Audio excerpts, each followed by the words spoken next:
오늘 5월 5일 어린이날입니다. 또 이제 5월 첫째 주 교회가 자녀주일로 그렇게 보냅니다. 여기 이제 자녀들이 함께 있으면 한번 이렇게 축복해 주시면 좋겠습니다. 이 자리에 함께 없으면요, 마음에 담아서 이렇게 한번 축복해 주시죠. 너는 세상에서 가장 최고로 귀한 존재다. 옆에 한번 이렇게 진심을 담아가지고 너는 세상에서 가장 귀한 존재다. 눈을 마주치고 한번 좀 해주셔야지. 그렇게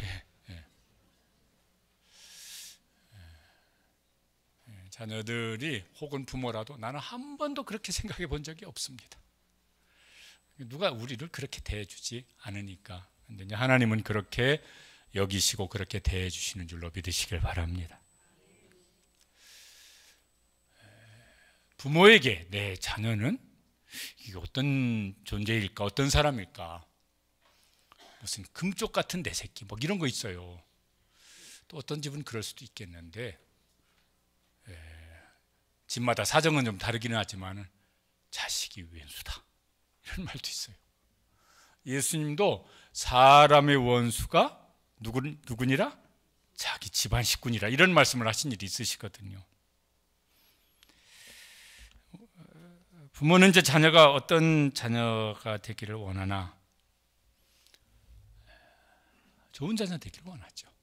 하나님은 우리 자녀가 어떤 사람 되기를 원하실까? 훨씬 더 좋은 사람 되기를 원하십니다. 이번 주는 또 어버이날도 있습니다. 또 다음 주는 우리가 부모주일 이렇게 또 이제 보내기도 합니다. 자녀들이 어리든 좀 컸든 자녀들에게 부모는 어떤 사람으로 생각되어질까? 우리 부모, 우리 엄마, 우리 아빠, 그러면 이제 자녀들에게 부모는 어떤 사람으로 생각되어질까? 좋은 부모님이지. 그럴까? 왜 그런지 모르겠어. 이럴까? 어떨 것 같습니까? 자녀한테 물어보지는 마세요. 괜히 피차에 이렇게 또 당황스러운 말이 오고 갈 수도 있으니까 물어보지는 마시고. 어떤 부모가 되고 싶은가? 그러면 당연히 부모님들도 좋은 부모 되고 싶으시겠죠. 그렇지 않은 부모가 있겠습니까? 하나님은 우리가 어떤 부모가 되기를 원하실까? 하나님도 우리가 이제 좋은 부모가 되기를 원하실 거예요. 어떻게 하면 좋은 자녀가, 어떻게 하면 좋은 부모가 될 수 있을까? 그런 마음은 있지만은 그럴 힘도 없고 또 그런 노력도 막 열심히 하냐면 별로 노력도 잘 안 하는 경우가 많은 것 같고 또 뭐 어떻게 해야 될지 잘 모르기도 모르겠고 어떻게 딱 그렇게 하면 된다 그러면 해보겠는데 어찌 해야 될지 그런 지혜도 우리에게 부족하고 부모가 그렇다는 것도 자녀가 그렇다는 것도 하나님도 당연히 아시죠. 그래서 오늘 말씀해 보면은 축복하라고 말씀합니다. 너희가 그럴 힘이 다 있으면은 네 힘으로 해주면 되지. 자녀에게 그런 힘이 다 있으면 지가 알아서 하면 되지. 그런데 부모도 자녀도 그런 힘은 다 있지는 않습니다. 그러니까 뭐 하냐면은 축복하여 기도하라고. 그러면 내가 할 것이라고 이렇게 말씀을 하십니다. 이제 이 일은 좀 잘했으면 좋겠습니다. 하나님이 모세에게 이제 말씀을 하십니다. 근데 이건 모세 네가 하라는 일이 아니고 아론과 그의 아들들에게 시키라는 거예요. 23절에 보면은 아론과 그의 아들들에게 말하여 이르기를 모세야 이건 아론과 그의 아들들이 꼭 요 일을 하도록 내 뜻을 전해주라는 것이에요. 아론과 그의 아들들은 누구냐면 제사장입니다. 아론은 대제사장이고 그의 아들들은 제사장이고 성경에 보면 제사장의 의무가 이제 크게 두 가지가 나옵니다. 하나는 백성들이 제물을 가지고 오면은 그 제물을 하나님께 드려서 그 피를 가지고 하나님께 나아가는 일을 합니다. 그냥 예배를 이끌어 가는 것이에요. 또 한 가지는 뭐냐면은 그 제물을 가지고 온 백성들이 밖에서 기다리고 있거든요. 그러면 제사장이 나와서 뭐냐면은 그 백성을 축복하는 겁니다. 이게 이제 함께 진행되어지는 거예요.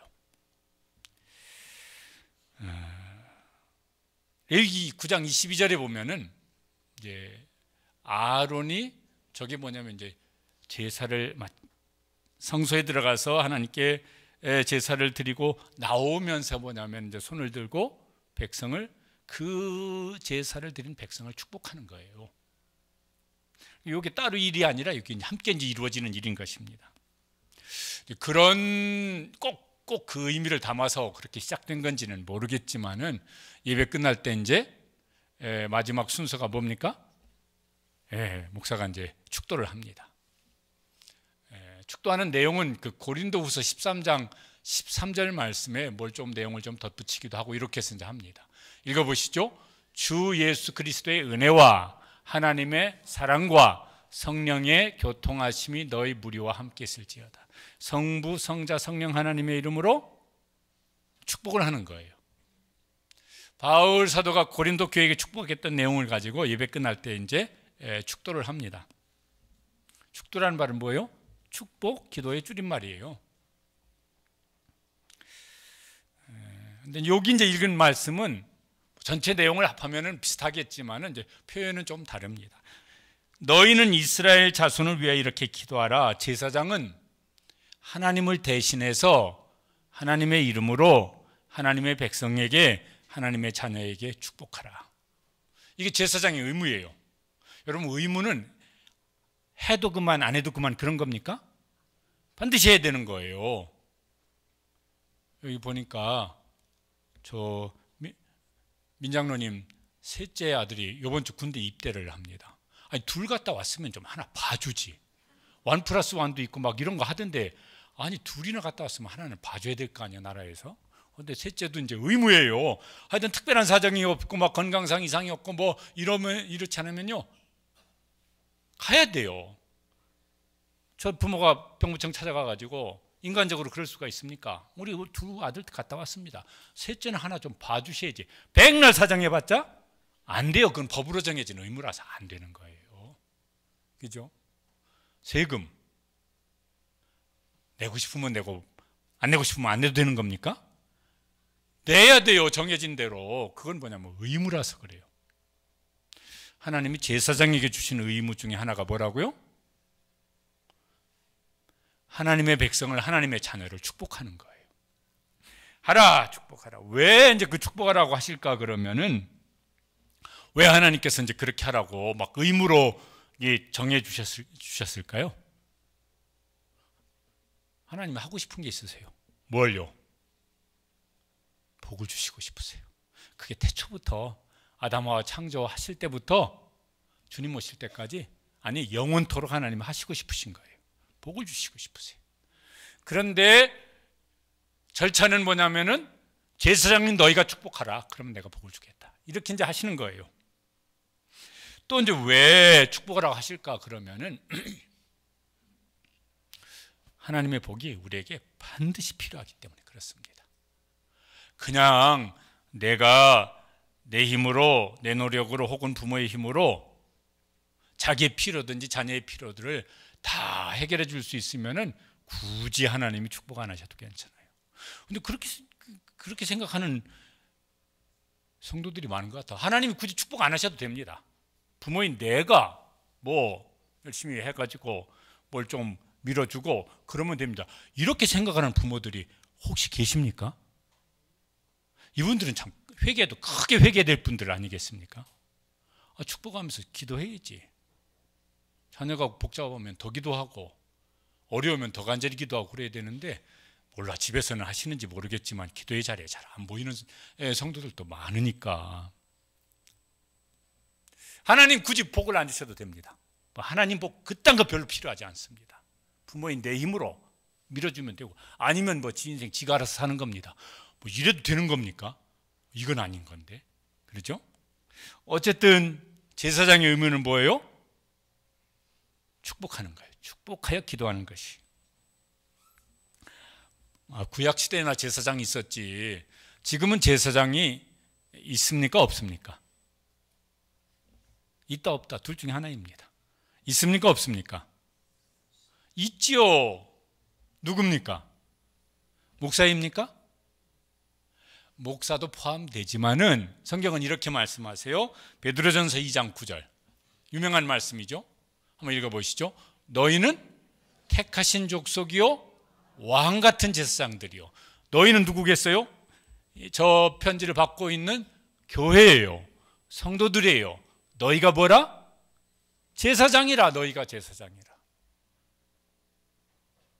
우리가 제사장이라는 이름으로 교회 안에 직분이 있는 건 아니지만은 너희는 예수님을 믿는 성도인 너희는 뭐라? 제사장이라. 제사장. 그러니까 이제 제사장이 이제 의무를 감당해야죠. 나 혼자 예배 드리는 것이 아니라 누군가를 품고 그를 인도하기 위해서 예배를 드리는 것입니다. 제사장은 자기 혼자 예배 드리는 사람이 아니거든요. 그래서 우리가 열심히 전도도 해야 되는 것이에요. 또 하나 제사장은 의무가 뭐라고요? 축복하는 거예요. 내가 어떻게 도와줄 수 있는 힘이 나한테 다 있으면야 내가 하면 되겠지만은 그럴 힘이 우리에게 어떻게 있어요? 그러니까 하나님이 복을 주시도록 축복하는 기도를 하라고 말씀하시는 것입니다. 예수님도 제자들을 보내시면서 전도하러 이제 보내시는 거죠. 보내시면서 맨 먼저 이거 하라 이렇게 말씀하신 게 있습니다. 마태복음 10장에 보면은 전도하러 어느 집에 들어갔습니다. 근데 들어가면서 맨 먼저 하는 게 뭐예요? 뭐하라? 평안하기를 빌라. 저게 뭐예요? 축복하는 기도를 하는 거예요. 대신자 만날 때도요, 만나기 전이든 만나면서든 무슨 손 붙잡고 기도할 수 있으면 그렇게 기도하시고, 그런 상황이 안 되면 마음속으로라도 뭐하라? 축복하라는 거예요. 그러면 이제 예수님이 이제 뭐 하실 거냐? 너희가 그렇게 평안하기를 축복하면은 어떻게 하실 거냐? 그 다음 절에 이렇게 되어 있습니다. 함께 읽으시겠습니다. 그 집 위에 합당하면 너희 빈 평안이 거기 임할 것이요, 만일 합당하지 아니하면 그 평안이 너희에게로 돌아올 것이니라. 그러니까 축복을 하면은 둘 다에게 좋아요. 그죠? 너도 좋고 나도 좋아요. 그러니까 축복을 많이 하면은 너도 더 좋고 나도 더 좋아요. 축복을 막 어디야? 겁나게 많이 하면, 억수로 많이 하면 너도 겁나게 좋고 나도 겁나게 좋고, 안 하면은 너도 좋을 게 없고 나도 좋을 게 없고. 하나님의 원리입니다. 만일 이것을 뒤집어 가지고 우리가 그런 것을 하면 안 되고 또 별로 하지도 않겠지만은, 무슨 막 악담을 한다든지 무슨 비난을 한다든지 무슨 저주를 한다든지 그러면은 너도 안 좋고 나는 더 안 좋고, 이런 건 하지 마시길 바랍니다. 그건 둘 다에게 안 좋은 거니까. 꼭 이런 직분이 아니더라도 이제 구약 성경, 특별히 이제 창세기 보면은 부모는 자식을 축복하는 내용이 나옵니다. 아브라함이 이삭을 축복하고, 이삭이 야곱을 축복하고, 야곱은 자기 죽기 전에 이렇게 막 12아들 다 불러놓고 축복을 하고. 우리가 야곱의 축복, 이거 찬양도 있어요. 읽어보시죠. 너는 담장너머로 뻗은 나무에 나무 가지에 푸른 열매처럼 하나님의 귀한 축복이 삶에 가득 넘쳐날 거야. 저거는 그 야곱이 12아들 중에 요셉을 축복하면서 했던 내용입니다. 하여튼 부모님들은 저 성경을 암송해서도 좋고 아니면 저 찬양 가사대로 하더라도 자녀를 시시때때로 수시로 축복하시길 바랍니다. 왜냐하면 그건 우리 의무예요. 의무. 해도 그만이고 안 해도 그만이 아니라 의무는 꼭 해야 되는 거잖아요. 안 하면 안 되는 거라니까. 그러면은 여기 아까 27절을 2번 읽었는데 하나님은 그렇게 복을 주시겠다고 말씀하셨어요. 이게 부모가 할 수 없는 일을 하나님이 하시겠다는 거예요. 그런데 뭐 나도 안 되고 너도 안 되니까 그냥 적절히 그렇게 살자, 이러면은요 하나님이 원하시는 게 아니라니까요.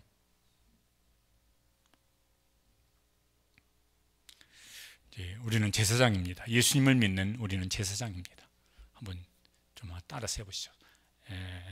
주먹을 주시고 힘을 잔뜩 주시고, 우리는 제사장이다. 나는 제사장이다.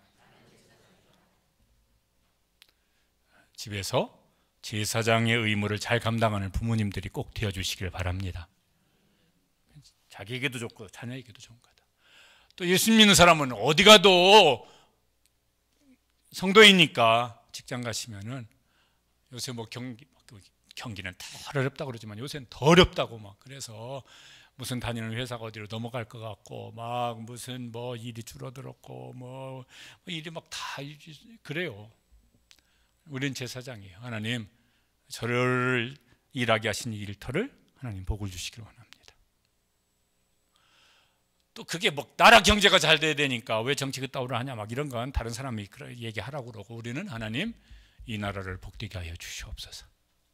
그래서 축복하는 사람이 되시길 바랍니다. 그러면 하나님은 너희가 내 이름으로 축복하면 나는 그들에게 복을 주리라 말씀하셨으니까 하나님이 빈말 안 하실 것이니까.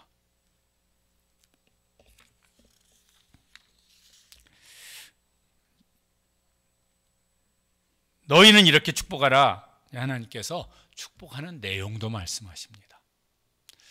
이제 한국 교회의 문제를 지적할 때 옛날부터 했던 말이 뭐냐면은 기복신앙이 됐다.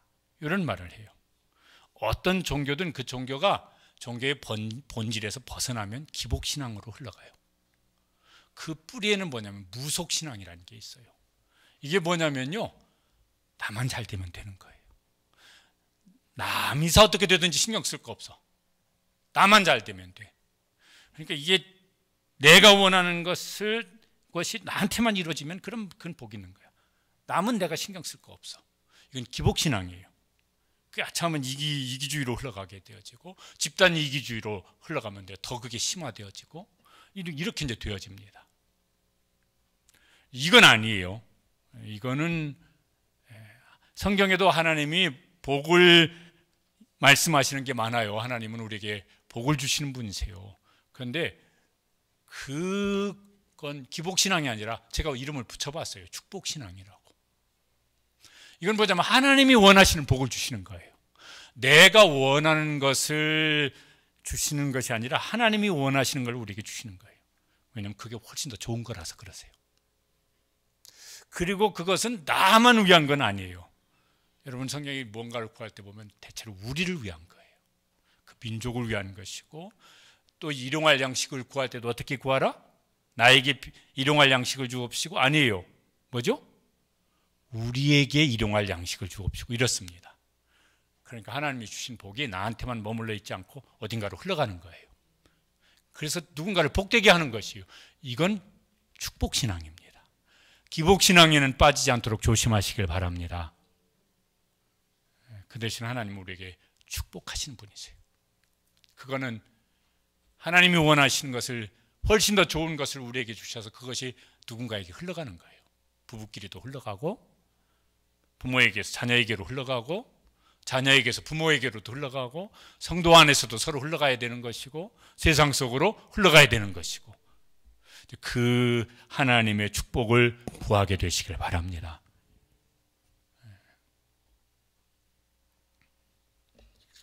어떻게 축복을 하라고 그러시냐면은 거기 세 가지 내용이 나옵니다. 24절, 25절, 26절인데 24절 말씀 읽어보시죠. 여호와는 내게 복을 주시고 너를 지키시기를 원하며. 저기에 자녀 이름을 한번 넣어서 한번 너 대신 한번 해보면 좋겠습니다. 여호와는 내 맡은 게 복을 주시고 너를 지키시기를 원하며. 나는 왜 이렇게 힘들지? 그러면 거기다 자기 이름 넣어서 하는 것도 좋을 것 같아요.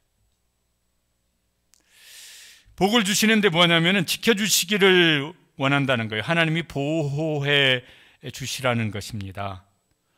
왜냐하면 사람의 보호는 구멍이 많아요.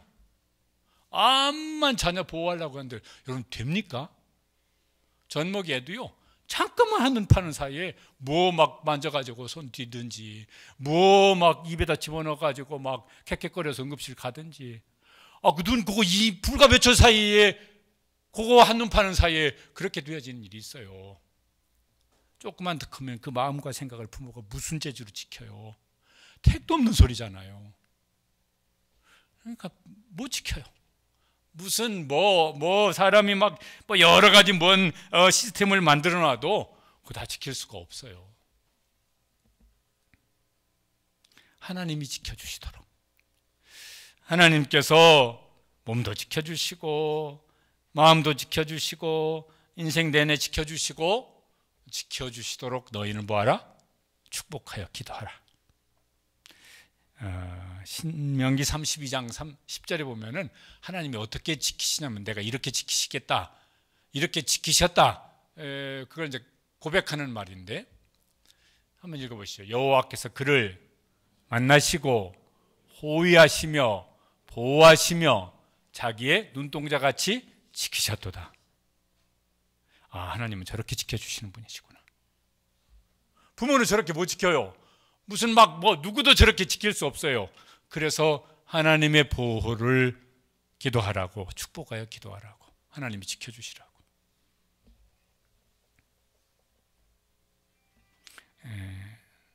다니엘이 사자굴 속에서 했던 말입니다. 이렇게 모함으로 사자굴 속에 이제 던져졌습니다. 사자밥대라고. 근데 저렇게 말을 했습니다. 한번 읽어보시죠. 나의 하나님이 이미 그의 천사를 보내어 사자들의 입을 봉하셨으므로 사자들이 나를 상해하지 못하였사오니. 그림이 하나 있는데 저 어떤 화가가 그린 거예요. 근데 저 그림이 좀 성경하고 조금 안 맞는 것 같아요.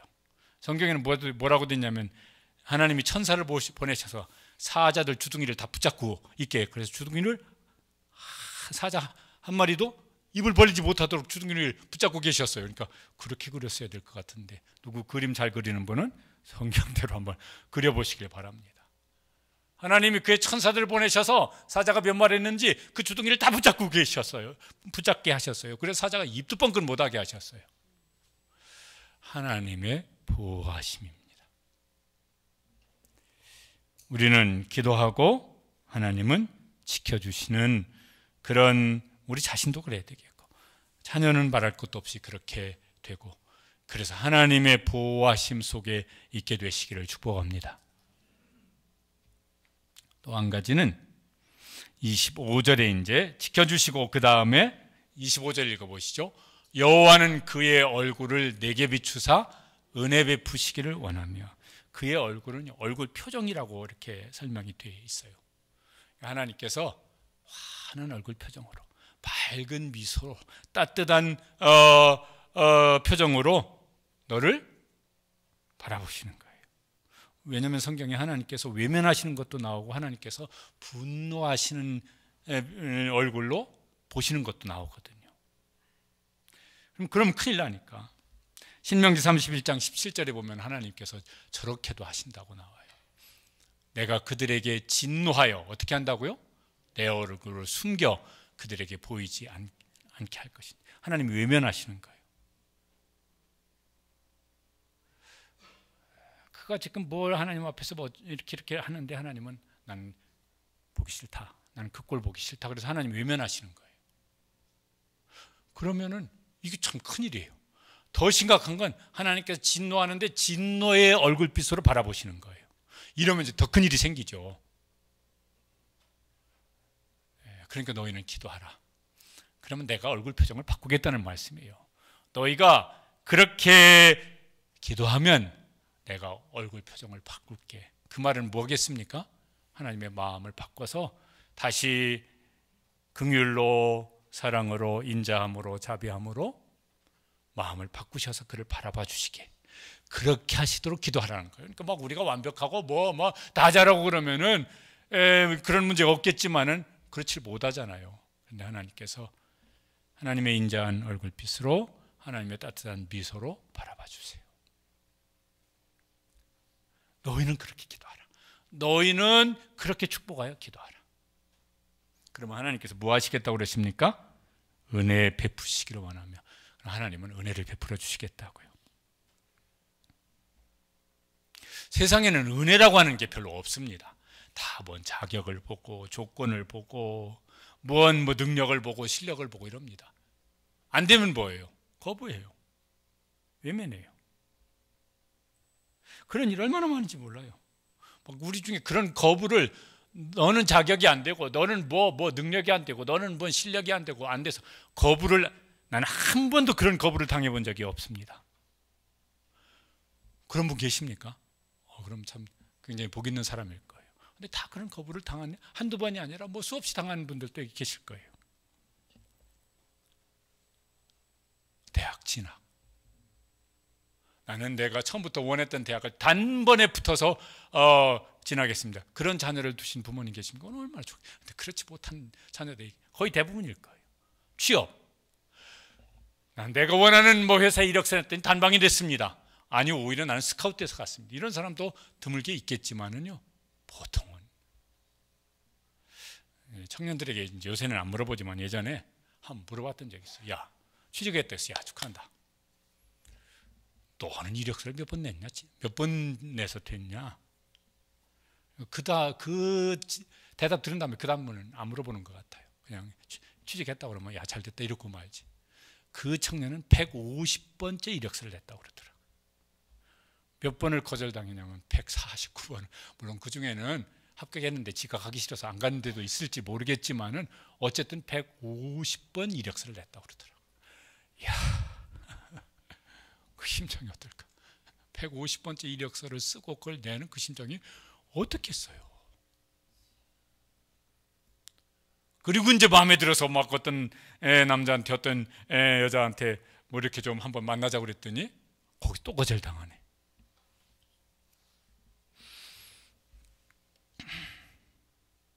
세상에는 은혜라고 하는 게 많지 않아요. 자격이든 조건이든 뭐가 갖추어져 있어야 내가 너를 용납하기도 하고 내가 너를 환영하기도 하지. 아니면은 거부해요. 하나님은 뭘 하시는 분이시라고요? 은혜를 베풀어 주시는 분이세요. 그건 무슨 소리입니까? 조건 자격 안 딴지시고 그냥 하나님께서 호의를 베풀어 주시는 거예요. 근데 세상에 누가, 심지어는 부모도 자식에게 은혜를 늘 베풀기가 어려워요. 아유, 이놈의 새끼 그냥 이래가지고 부글부글 해가지고 막 이러더니, 뭐 자식도 막 그러더니 그래가지고 문 쾅 닫고 들어가가지고 밥 먹을 때도 시간 따로 정해서 먹네. 그럴 수도 있어요. 그래서 은혜가 더 필요합니다.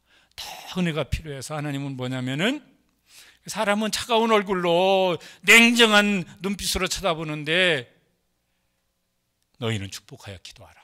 하나님이 인자한 얼굴로 환한 미소로 바라보시고 은혜 베풀어 주시. 하나님은 그거 하고 싶으니까 너희는 그렇게 축복하여 기도하라. 그런 부모님 되시길 바랍니다. 때로는 부모인 나도 환한 미소로 바라보기 어려워요. 하나님은 그렇게 해주시도록. 나도 무슨 막 이렇게 기쁨으로 막 은혜 베푸는, 네가 뭐 했다고 그걸 해달라고 그러냐, 막 여기까지 올릴 때도 있어요. 부모도 은혜 베풀지 못할 때가 있어요. 하나님이 은혜 베풀어 주시도록. 하나님은 우리에게 은혜 베푸시기를 즐거워하시는 분이십니다. 기뻐하신다고요. 그래서 너희가 기도하라고 기다리고 계세요. 기도하면 내가 은혜 베풀어 주려고. 이제 못지않게 중요한 것이 받은 은혜를, 이거 하나님 내게 이런 은혜를 주셨구나, 이걸 이제 알고 감사하는 것도 참 중요한 일입니다. 은혜를 받았는데 몰라, 이러면 감사가 없어요. 그러면요 막 이렇게 행복하다 이런 게 잘 안 느껴져요. 우리가 이제 많이 이렇게 근래에 우리 교회뿐만 아니라 어느 교회도 많이 부르는 찬양일 건데, 은혜라고 하는 찬양이 있습니다. 1절, 2절은 저건 2절입니다. 한번 읽어보시죠. 내가 이 땅에 태어나 사는 것, 어린아이 시절과 지금까지 숨을 쉬며 살며 꿈을 꾸는 삶, 당연한 것 아니라 은혜였소. 내가 하나님의 자녀로 살며 오늘 찬양하고 예배하는 삶, 복음을 전할 수 있는 축복이 당연한 것 아니라 은혜였소. 모든 것이 은혜, 한없는 은혜. 내 삶에 당연한 것 하나도 없었던 것을 모든 것이 은혜였소. 저분은 참 복 있는 사람인 것 같아요.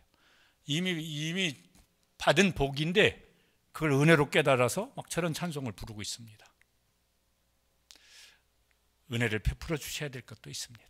근데 베풀어 주시는 은혜를 또 깨달을 수 있게 되시기를 바랍니다. 이 두 가지가 잘 우리 속에 있도록 이 두 가지를 늘 기도하면 좋겠어요. 바울 사도의 고백이죠. 그는 은혜 가운데 평생 사셨던 분인데 저렇게 고백을 했습니다. 멋진 고백이죠. 한번 읽어보시죠. 내가 나 된 것은 하나님의 은혜로 된 것이니. 은혜를 구하기도 하고 받은 은혜를 깨닫고 감사하기도 하면서 그 은혜를 누릴 수 있는 우리 성도들 되시길 축복합니다. 저게 이제 우리의 찬송이 되어지면 좋겠습니다. 또 한 가지는 이제 26절에 보면은 이제 저렇게 되기를 축복하라고 읽어보시죠. 여호와는 그 얼굴을 내게로 향하여 드사 평강 주시기를 원하노라. 저기도 이제 얼굴을 내게 비추어 주시기를. 또 이런 것도 있어요. 하나님의 얼굴을 구하라. 시편에 보면 이제 이런 내용도 있어요. 그런데 그 얼굴을 구하는데 그 하나님의 환한 미소로 따뜻한 미소로 바라보시는데 저게 어떤 말이냐면은 계속 바라봐 주시는 거예요. 눈을 떼지 아니하고 계속 바라봐 주시는 거예요. 하나님께서 막 분노하시는 얼굴빛으로 계속 바라보시면 이건 큰일이지. 근데 하나님께서 그 따뜻한 미소로 계속 바라봐 주시도록. 하나님도 그렇게 하고 싶으시죠. 자꾸 집안 얘기하는 게 좀 그렇긴 한데 셋째가 이제 아직 돌이 안 됐거든요. 근데 걔는 집에 들어가서 우리 집에 있으면 계속 눈이 자동으로 돌아가요. 걔한테로. 저기 가면 저쪽으로 가고. 요새 보행기 타고 막 방을 휘젓고 다니는데 저쪽 방 가면 저도 모르게 발걸음이 그쪽 방으로 가요. 왜? 보고 있으면 좋으니까. 하나님도 우리에게 그렇게 하고 싶어 하십니다. 그 대신 너희는 어떻게 하라? 그렇게 하나님께서 하시기를 구하라고. 그러면서 이제 하나님께서 어떤 복을 주시냐면은 평강 주시기를 원하노라.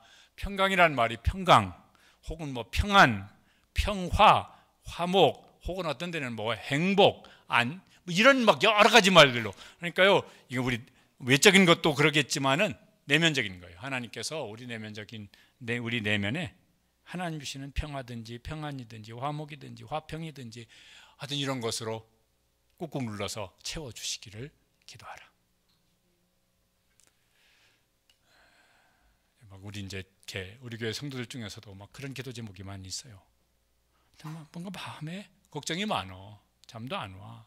막 또 병원 다니면서 약을 먹어야 돼. 근데 금방요, 그런 약은 또 금방 이렇게 뭐 일주일 먹으면 막 감기약처럼 뚝 떨어지는 것도 아니에요. 몇 년씩 먹고 막 이래요. 그래도 이게 약 효과가 있는지 없는지도 잘 또 애매해요. 근데 제일 많이 늘어나는 병원이 신경정신과 쪽 병원이 제일 많이 늘어난다고. 진료대기도 제일 많은 데가 그쪽 분야 병원들이라고. 너무너무 많으니까. 뭔가 이게 뭐 겉으로도 힘든 게 있지만은 겉으로는 별로 표시가 안 나는데 속은 힘든 거예요. 그 마음과 생각을 하나님이 평안으로 지켜주시기를 기도하시길 바랍니다. 아무도 못 지켜 그거는. 근데 하나님이 지켜주시기를.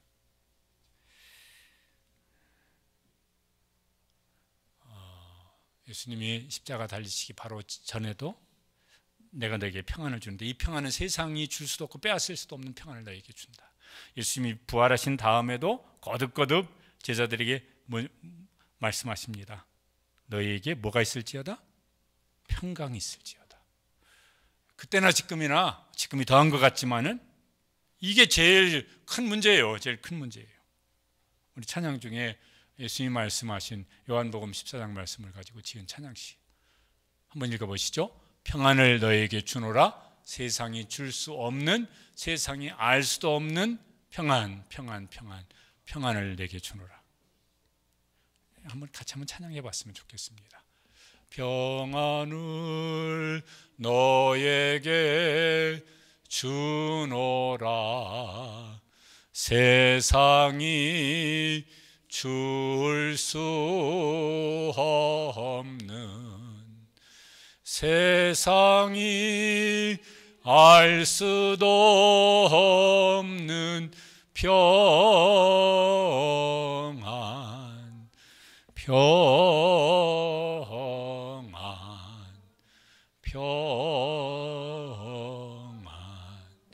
평안을 내게 주노라.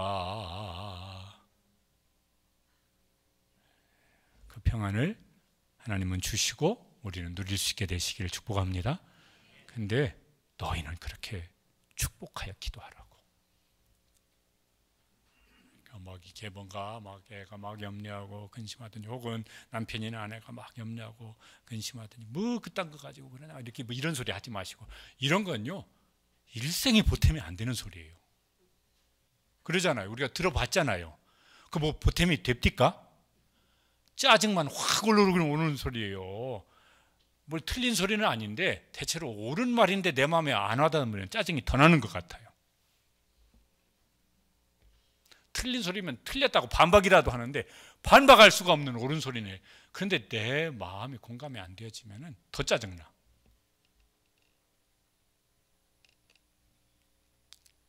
하나님은 뭘 원하십니까? 축복하여 기도하라고. 그러면 내가 평안을 줄 것이라고.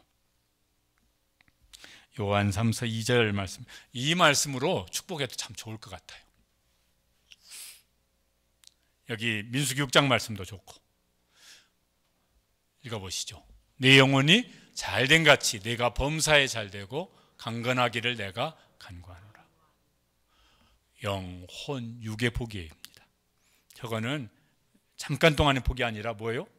평생 가고 영원히 가는 복이에요.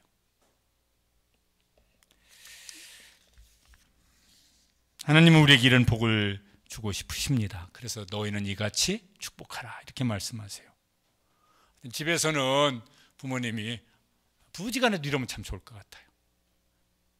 딱 손 얹고 좀 머쓱하면은 그냥 얼굴만 쳐다보고, 아유 저 꼴보기 싫어 죽겠네 이럴 때 뭐예요?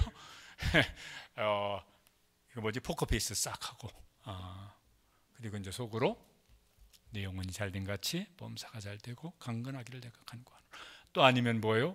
여호와는 내게 복을 주시고 너를 지키시기를 원하며, 여호와는 그 얼굴을 내게로 향하여 드사 은혜 베푸시기를 원하며, 여호와는 그 얼굴을 내게 비추사 평강 주시기를 원하노라. 그러면 아마 그 은혜가 평강이 먼저 자기 속에 와서 그게 흘러가지 않겠습니까? 자녀에게 그렇게 할 수 있는, 또 부부가 서로 그렇게 할 수 있게 되는 부부가 되시고 부모가 되시기를 바랍니다. 싸워봤자 나만 손해요.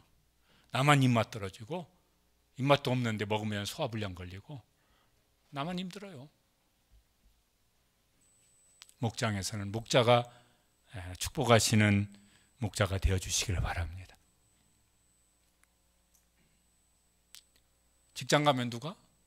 내가 하는 거지. 뭐 사장 뭐 부장 아니고 성도인 내가, 여기 제사장은 나니까.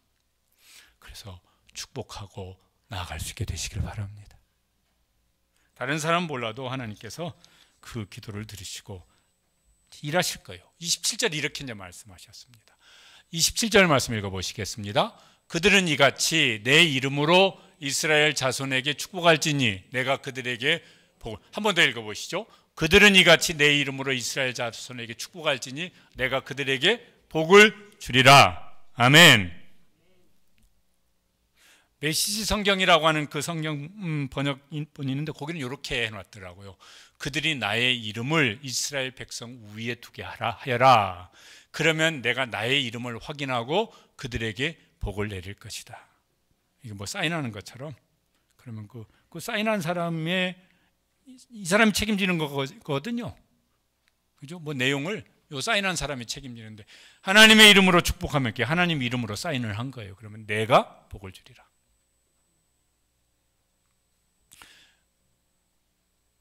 그들 위에, 내 자녀 위에, 우리 교회 위에, 내 위에 다른 게 있지 않게 하고 누가 있게 하라?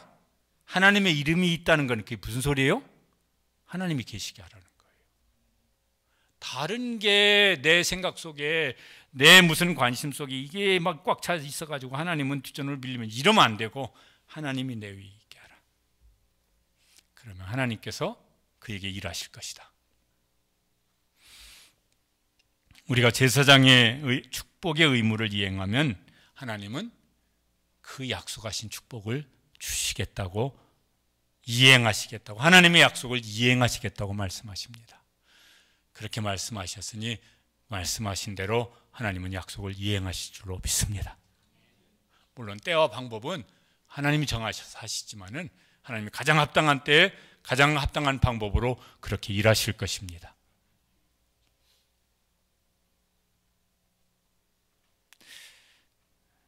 부모는요, 다 할 수 없어요. 할 마음도 부족하지만은 마음이 있더라도 못 하잖아요. 알 수도 없어요. 이해도 안 돼요. 제가 왜 저러나 모르겠어. 이렇게 조금만 크면, 한 몇 살만 크면은, 사춘기만 되어지면은 애가 왜 그러는지 이해를 못 하겠어요. 지도 이해를 못 하는데, 지도 자기 자신을 이해 못 하는데, 또 걔 눈으로 보면은 우리 부모는 왜 저러는지 이해가 안 되어져. 피차 이해가 안 되네. 그러니 뭘 도와줘요? 알 수도 없고 이해할 수도 없는데 뭘 도와주겠어요? 하긴 부모 입장에서도 그렇죠. 저놈이 내 속을 알아? 나이는 20살 되고 30살 됐는데 저놈이 내 속을 알아? 알기는 알아? 뭐 이런 답답함도 있잖아요. 몰라요. 피차에 그런 게 많이 있습니다. 정오승이라고 하는 분이 쓴 시인데 풀잎에도 상처가 있다. 저 언젠가 읽었는데요, 내용이 좋더라고요. 그래서 이렇게 저장해 놓은 내용인데 생각이 났습니다. 풀잎에도 상처가 있다. 꽃잎에도 상처가 있다. 너와 함께 걸었던 들길을 걸으면, 들길에 앉아 저녁로를 바라보면 상처 많은 풀잎들이 손을 흔든다. 상처 많은 꽃잎들이 가장 향기롭다. 저렇게 되면 좋겠는데 현실은 저렇게 되는 일은 별로 없는 것 같아요. 상처 많은 꽃잎들, 저기 지금 꽃 얘기하자는 게 아니라 지금 누구 얘기하는 겁니까? 사람 얘기잖아요. 상처 많은 꽃잎 같은 사람이 가장 향기롭습니까? 아니요. 슬픔, 우울, 분노, 좌절, 이런 게 많아요. 향기롭기는 드물어요. 그렇지 않습니까? 우리가 인생을 살아오면서 겪은 것이 그렇고, 또 다른 사람 보면은 또 그렇고. 그런데 하나님께서 은혜를 주시고 평강을 주시면은 저 상처에 입은 꽃잎이 더 향기로운 것처럼 우리를 통해서도 그렇게 우리의 삶이 향기롭게, 그렇게 복되게 하실 줄로 믿습니다. 여기 그러니까 너희는 뭐하라? 너희는 그렇게 축복하라. 딴소리 하지 말고 너는 왜 그러냐, 당신은 왜 그 모양이냐, 그런 너는 잘했냐, 그런 부모님은 해주신 게 뭐가 있다고 그러세요. 이렇게 하면은요, 어휴, 그렇지 않아도 힘든데 힘든 게 더 커져요. 그거 하지 말고 뭐하라? 너희는 제사장이다. 너희는 뭐하라? 축복하라. 그러면 내가 그들에게 복을 주리라. 뭐가 힘든 게 많을수록 더 축복하는 것도 많이 할 수 있게 되시길 바랍니다. 왜냐하면 힘든 게 많다는 건 하나님 주신 복이 더 많이 필요한 사람이잖아요. 텔레비에 금쪽 같은 내 새끼 이런 게 있어요. 어떤 분이 어떤 엄마가 지은 시 같은데 어디 보니까 금쪽 같은 내 새끼 시가 있더라고. 이거 얼마나 대단한지 모르겠어요. 금쪽 같은 내 새끼, 내 심장을 떼어줘도 하나도 아깝지 않을 내 새끼. 그저 바라만 보고 있어도 감동스러워 울컥울컥 눈물이 쏟아질 것 같은 내 새끼. 웃는 모습을 보고 있으면 뼈가 녹아내릴 것 같은 내 새끼. 매 순간 문득문득 고맙고 사랑스러워 가슴이 뻐근하게 아파오는 내 새끼. 굉장한 부모 같아요. 오로지 내 새끼. 좋은 부모일까요? 저런 부모는 대체로 어떻게 하기 쉬울까 그러면은 과잉 충만한 부모는 하기 쉬울 것 같아요. 저 마음이 참 귀한 마음이긴 한데 좋은 부모일지는 잘 모르겠습니다. 저런 부모 밑에서 자란 자녀는 좋은 자녀일까요? 제 생각엔 좀 걱정스러운 자녀일 것 같아요. 정도껏 해야지 이런 생각이 듭니다. 좋은 자녀는 어떤 자녀일까? 저는 그렇게 기도를 합니다. 하나님, 길게 막 이것저것 다 뭐 어떤 상황이 구체적이고 힘들면은 뭐 그런 상황을 가지고 기도하기도 하지만, 하나님 우리 자녀에게 복을 주세요. 하나님 우리 손주들에게 복을 주세요. 하나님 우리 성도들에게 복을 주세요.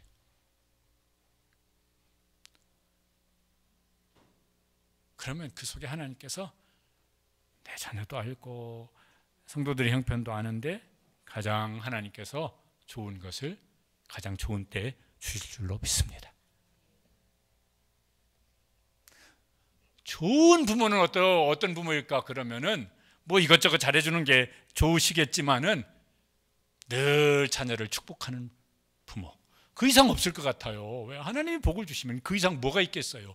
그러니까 좋은 부모는 뭐 너무 많이 막 관심 막 너무 지나치게 가져가지고 맨날 씨름하고 막 뭐 이러면은 피차 피곤한데, 뭐 그것도 필요한 만큼 해야 되겠지만은 시때때로 자녀를 축복하는 부모. 하나님, 저는 다 못해요. 저는 어떤 때는 신경 쓸 겨를도 없어요. 근데 하나님 복을 주세요. 우리 아이 필요한 거 저도 몰라요. 그 속에 들어가 있는 거 말도 안 하니까 뭔지 저는 이해도 못해요. 근데 하나님 복을 주세요. 좋은 이웃은 누굴까? 그러면요, 축복하는 이웃일 것 같아요. 우리가 뭘 도와봤자 뭐 얼마나 돕겠어요. 근데 하나님 복을 주세요. 태신자에게도 그렇게 축복하고 영혼 복을 주시고 삶의 복을 주시고 하여튼 그의 필요를 하나님이 채워주시고, 너희가 축복하면 나는 어떻게 할 것이다? 하나님은 그에게 복을 주리라.